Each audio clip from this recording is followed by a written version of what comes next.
करनाल में तेज बारिश के चलते पानी से भरे गड्ढे में एक बच्ची डूब गई। ग्रामीणों की मदद से बच्ची को बाहर निकाल लिया गया, लेकिन बच्ची की हालत गंभीर बनी हुई है।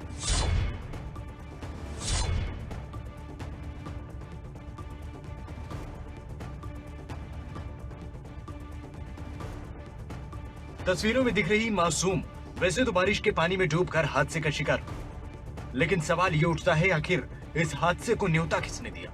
इस बच्ची की इस हालत के लिए बारिश को जिम्मेदार ठहराया जाए या फिर उस युवक की लापरवाही को जिसने गड्ढा तो खुदवा दिया लेकिन उस गड्ढे को ढकना भूल गया। दरअसल करनाल के कट्टाबाग गांव में जिस जमीन पर बच्चे खेलते थे, उस जमीन पर जमीन के मालिक ने गड्ढा खुदवा दिया, जिसके चलते ये हादसा हुआ। वहाँ पे पानी कोई निकासी नहीं है जी, क्योंकि और बच्चे भी है जी। आज तो हमारे कल ना किसी और के भी है, वो भी गिरेंगे जी। तो हम तो ये कहना चाहते हैं कि भाई उसको सुधार किया जाए, उसको मालिक को समझाया जाए ताकि भाई और बच्चे ना गिरे। हुआ क्या था प्लॉट में, क्या हुआ? प्लॉट में क्रिकेट खेलते थे जी, उसने जाके खदवा दिया, रातों रात मिट्टी पंचवा दी कहीं पे जी। कितने दिन पहले की बात है ये? अभी 2-4 दिन पहले की बात है। फिर बच्चे खेलते, बच्चों को थोड़ी पता जी क्या हुआ क्या नहीं। उसमें दिन में जाके खेलने लगे बच्चे तो गिर गई लड़की जी। ग्रामीणों का आरोप है कि जमीन के मालिक को इस बात से ऐतराज था कि उसकी जमीन पर ये बच्चे क्रिकेट खेलते हैं, लिहाजा जमीन के मालिक ने रातों रात गड्ढा खुदवा दिया। लेकिन जमीन के मालिक का ये तरीका बच्चों के लिए जानलेवा साबित हो गया। अराउंड 11-12 बजे वो हमारे पास आई थी, तो there was very less chances कि वो बचेंगी, but still we tried. Family से हमने कंसेंट किया, डेथ कंसेंट भी साइन हुए थे उस टाइम भी कि वेंटिलेटर, शायद वेंटिलेटर पर रखते रखते हमारी ये मानना था कि कभी भी विल एक्सपायर।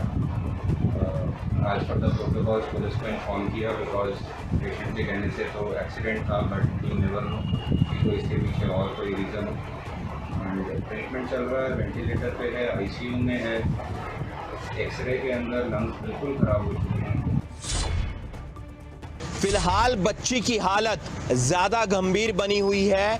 परिवार के लोग भगवान से प्रार्थना कर रहे हैं कि बच्ची जल्द से जल्द स्वस्थ हो जाए। बहरहाल अब देखना ये होगा कि इस हादसे के बाद जमीन मालिक के खिलाफ कार्रवाई होती है या नहीं। अंबाला मारकंडा नदी में एक हादसा हो गया। एक युवक नदी के तेज बहाव में डूब गया। युवक की तलाश के लिए मौके पर गोताखोरों के साथ साथ पुलिस की टीमें भी मौजूद हैं।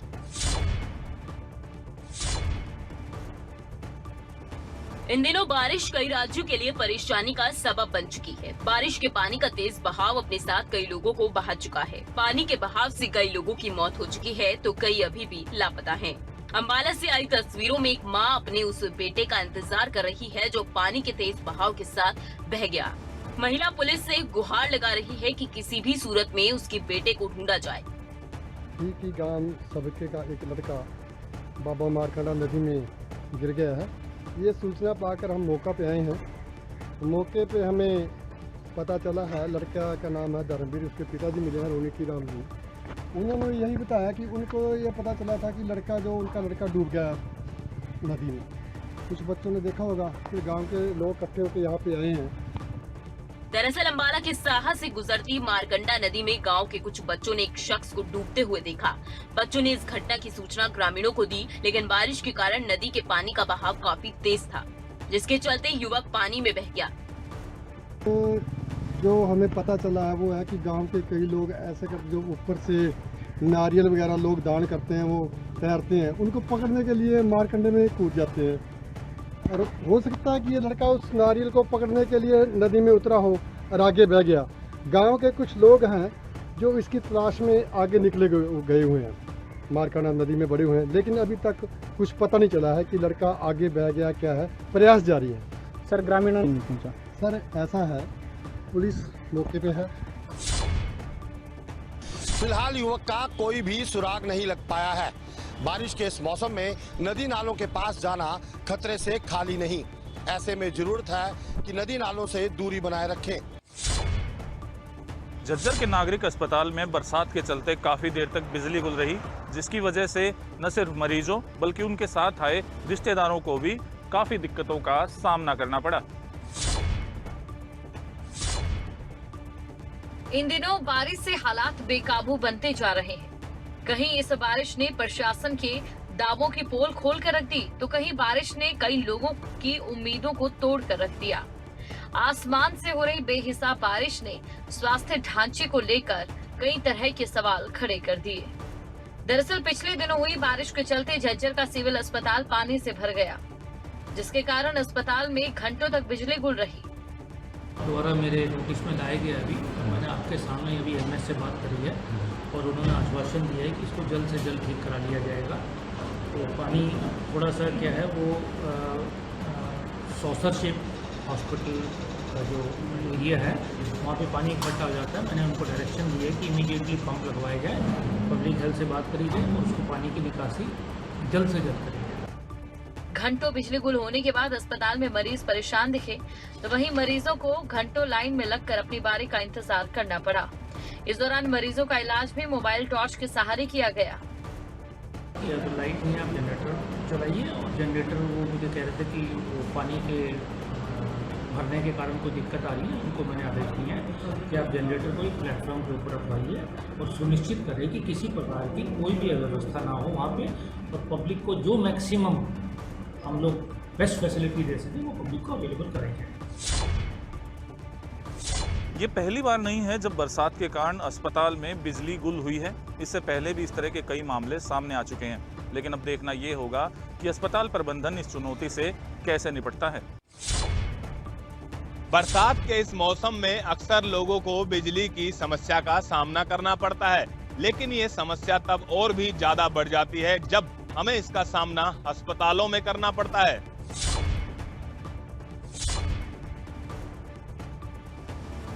बरसात के इस मौसम में जहां नदी से लेकर नाले, शहरों की सड़कों से लेकर गलियां पानी से भरी हैं, तो वहीं फरीदाबाद का सिविल अस्पताल अंधेरे में डूबा है।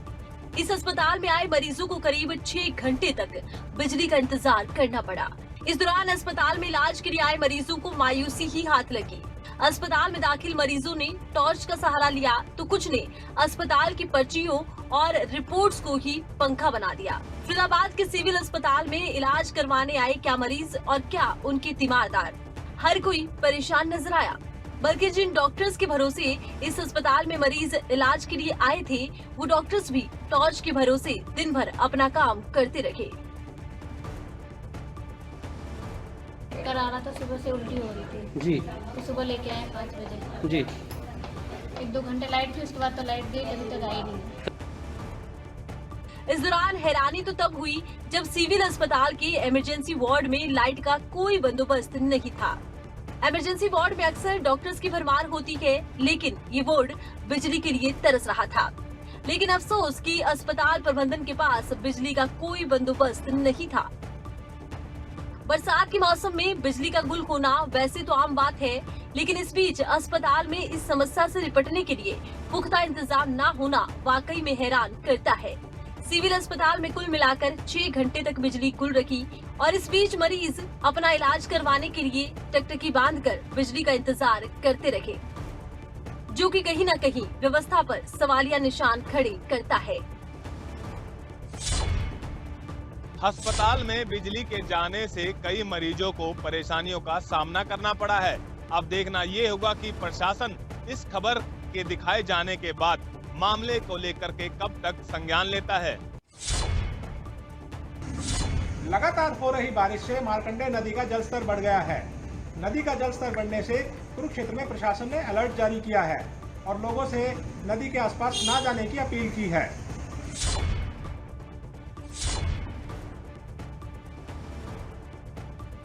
आसमान से हो रही आफत की बारिश ने नदी नालों के जलस्तर को बढ़ा दिया है। नतीजा कई शहरों में बाढ़ जैसे हालात पैदा हो गए हैं, तो कई जिलों में हालात अभी सामान्य हैं। लगातार हो रही बारिश ने कुछ नदी के साथ लगते शहरों में खतरे की घंटी बजा दी है। कुरुक्षेत्र में भी अलर्ट जारी किया गया है और लोगों से मार्कंडेश्वर नदी से दूरी बनाए रखने की अपील की जा रही है। मंदिर सभा की तरफ से पहले भी लोगों को सूचित किया जाता रहा है और अब भी अनाउंसमेंट के जरिए भी जहाँ तक हमारे मंदिर के माइक की आवाज़ जाती हैं, हम लोगों को सचेत करते रहते हैं कि मार्कंडेय का पानी जो है आजकल उफान पर है और इसमें और भी ज़्यादा पानी आने की संभावना है।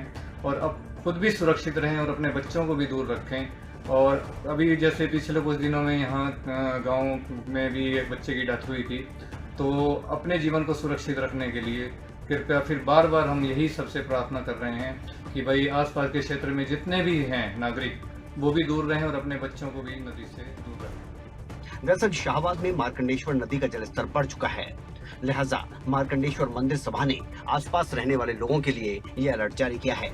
इस दौरान प्रशासन ने भी लोगों से अपील की है कि वो नदी से दूर रहें। कृपया इनसे बचे, पानी से थोड़ा सा सावधान रहें, अपना माल पानी जो भी है अपना साइड में रखें। पानी बढ़ेगा अभी और ज़्यादा। ये पानी सुबह आया 4 बजे के करीब मैसेज आया था, 4 बजे के करीब पानी बढ़ा। ये संदेश देना चाहता हूँ कि गाँव वालों को भी थोड़ा सा दायित्व से चलें, पानी बढ़ेगा, थोड़ा सा अपना सावधान रहें। हालांकि अलर्ट मंदिर प्रशासन की तरफ से जारी किया गया, लेकिन मार्कंडेश्वर नदी का जलस्तर बढ़ना वाकई चिंता का विषय है। हालांकि कुरुक्षेत्र में नदी के साथ साथ यमुना का जलस्तर भी खतरे के निशान से ऊपर है। ऐसे में नदियों से दूरी बनाए रखने में ही भलाई है, क्योंकि बारिश के इस मौसम में नदी नाले कब अपना रौद्र रूप धारण कर लें कुछ कहा नहीं जा सकता। बारिश से नदी नाले उफान पर हैं, ऐसे में जरूरत है एहतियात बरतने और जितना हो सके नदी नालों से दूर रहें। नई राष्ट्रीय शिक्षा नीति को 1 साल पूरे हो गए हैं। इस मौके पर प्रधानमंत्री नरेंद्र मोदी ने एजुकेशन सेक्टर से जुड़े लोगों के साथ बातचीत की।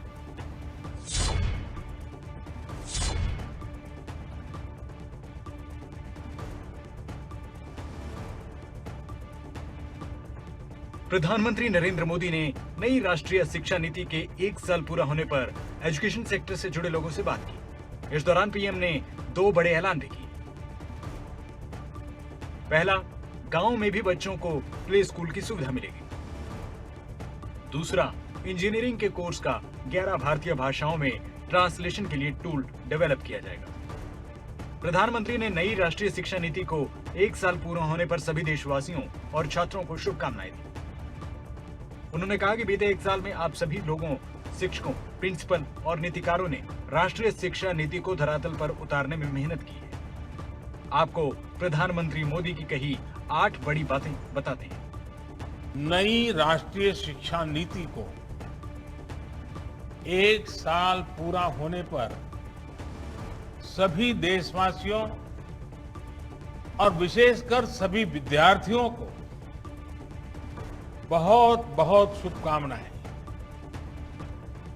बीते 1 वर्ष में देश के आप सभी महानुभावों, शिक्षकों, प्रधानाचार्यों, नीतिकारों ने राष्ट्रीय शिक्षा नीति को धरातल पर उतारने में बहुत मेहनत की है। जहां प्रधानमंत्री मोदी ने राष्ट्रीय शिक्षा नीति को लेकर लोगों के सामने इसके पॉजिटिव पॉइंट रखे, तो वहीं पीएम की तरफ से की गई दोनों बड़ी घोषणाओं से जरूर आने वाले दिनों में देश की तस्वीर बदलेगी।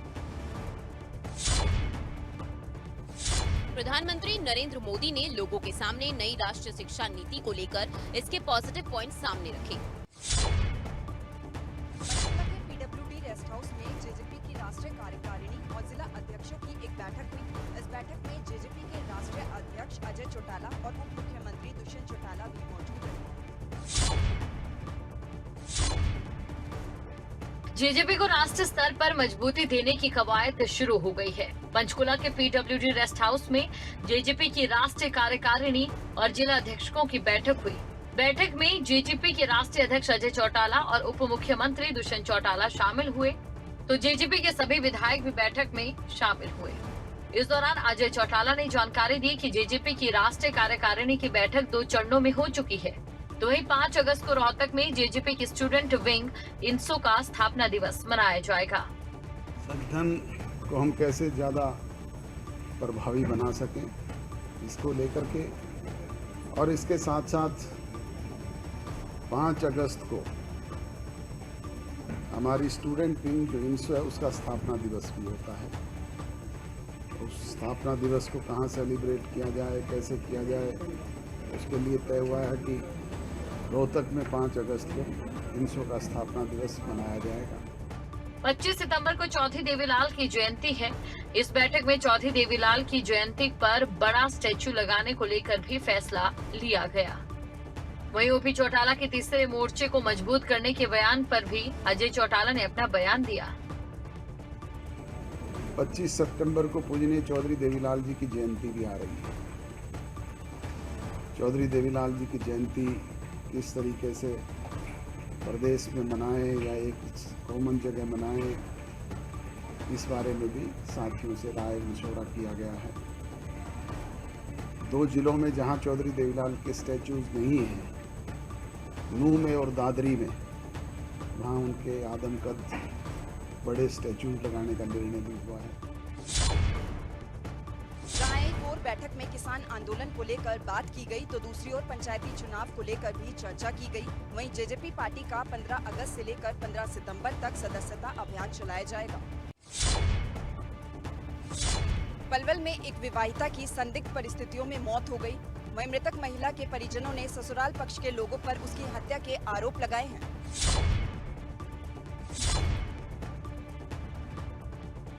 पलवल से एक विवाहिता की संदिग्ध परिस्थितियों में मौत का मामला सामने आया है। मृतक महिला के परिजनों का कहना है कि ससुराल वालों ने दहेज की मांग पूरी न करने को लेकर बेटी की हत्या कर दी। भाई अजय ने बताया कि 4 साल पहले बहन की शादी हुई थी और तभी से ससुराल वाले 7 लाख रुपए न देने को लेकर उसके साथ मारपीट करते थे। कई बार मामले को सुलझाने की कोशिश भी की गई, लेकिन मामला सुलझ नहीं पाया। सीमा को, मेरी बहन को, योगेश ने, उसकी माँ ने। योगेश कौन है? योगेश हमारा रहने हुआ। कब ये सीमा? हाँ। कब की बात है? कब मारा है? ये दोपहर के 2:30-3 बजे की बात, 3-4 बजे की। सूचना कैसे 4 बजे सूचना मिली हमको। बड़े ने, हाँ आज सुबह बड़े ने फोन किया हमसे। जब इस बारे में ससुराल पक्ष के सहजराम से बात की गई तो उन्होंने बताया कि किसी बात को लेकर दोनों पति पत्नी का आपस में झगड़ा चल रहा था, जिसके चलते उसके पोते योगेश की पत्नी सीमा ने फांसी लगाकर आत्महत्या कर ली। मौत ये पंखे से लटक के फांसी खा ली। खुद ने फांसी खाई? खुद ने फांसी खाई। हाँ। इसके मायके वालों का कहना है कि हत्या की गई है। नहीं, हत्या कोई नहीं की। इस लड़के का और लड़की का आपस में डिस्ट्रीब्यूट, जिसकी वजह से लाली ने सुसाइड किया है। क्या नाम है मृतका का? मृतका का नाम क्या है? मृतका का नाम सीमा। शादी कब हुई थी इनकी? शादी हुई थी इनकी 2017 में, करीब 4 साल पहले। बच्चे कितने हैं? एक बच्चा है। एक बच्चा। वही मामले को लेकर थाना प्रभारी जोगेंद्र सिंह ने भी जानकारी दी है। इसका मृतक का जो भाई है, उसने कंप्लेंट दी है कि मेरी बहन की ससुराल वालों ने दहेज के लोभ में आकर मेरी बहन की फांसी लगाकर हत्या की है। कब का मामला है? ये रात का मामला है, करीब 3-4 बजे का। मामले में पुलिस की तरफ से क्या कार्रवाई की गई? मुकदमा दर्ज कर दिया है दोषियों के खिलाफ। 4 आदमियों को नामजद आरोपियों के खिलाफ मुकदमा दर्ज कर दिया है। पति की माता के, पति के उसके चाचा और चाची के। कौन कौन सी धाराओं में? 498, 304B, 34 IPC। फिलहाल पुलिस ने ससुराल पक्ष के लोगों पर मामला दर्ज कर लिया है और मामले की जांच की जा रही है। पुलिस का कहना है कि जांच के बाद ही सामने आ पाएगा कि आखिर महिला की मौत कैसे हुई। करनाल में मारपीट के मामले में एक बड़ा खुलासा हुआ है, जहां पर प्रेमिका ने अपने प्रेमी को पिटवाने के लिए पूरी साजिश रची थी। इस मामले में पुलिस ने 2 आरोपियों को गिरफ्तार किया है। करनाल से एक हैरान कर देने वाला मामला सामने आया है, जहां कुछ दिन पहले एक दुकानदार के साथ मारपीट की जाती है। वो पुलिस में शिकायत भी दर्ज करवाता है कि कुछ लोगों ने दुकान से सामान खरीद कर उसको पैसे नहीं दिए थे तो मारपीट हो गई। लेकिन जब पुलिस मामले में छानबीन करती है तो कुछ और ही निकलकर सामने आता है। दरअसल मारपीट की ये पूरी साजिश उसी की प्रेमिका ने रची थी और अपने ड्राइवर के साथ मिलकर युवक की पिटाई करवा दी। ये सारा का सारा हमारा पहले आपसी वो हो चुका था जी, सहयोग समझौता हो चुका था जी आपसी हमारा। ये समझौता होने के बाद भी फिर उन्होंने क्यों आपको पैसे मारते? समझौता होने के बाद ये तो उनको मारपीट करने वालों को पता है। उनको मारपीट करने वालों को पता है जी। हमारा जो भी आपसी लेन देन था, जो भी अपना हिसाब किताब था, पैसे देके हमारा समझौता हो चुका था जी उस टाइम मौके पे। वो कह रहे हैं कि शादी करने से मना कर दिया था। सब कुछ हर एक बात का जो भी था वो सारी बात वहाँ आपस में बैठ के पंचायत में बैठ के समझौता हो गया था इस बात का। वहीं डिंकू के पिता कृष्णलाल का कहना है कि बेटे का लड़की के साथ पहले ही समझौता हो चुका था। आरोपी पकड़े जा चुके हैं, ये प्रशासन का धन्यवाद है। 2 आरोपी पकड़े, हम 8-10 आरोपी थे और हम प्रशासन का बहुत तहे दिल से धन्यवाद करते हैं। 2 आरोपी पकड़े, हम तहे दिल से धन्यवाद करते हैं प्रशासन का। लेकिन ऐसे आरोप लगाए जा रहे हैं कि आपके बेटे का कोई अफेयर वगैरह चल रहा था। कोई अफेयर नहीं था जी, वो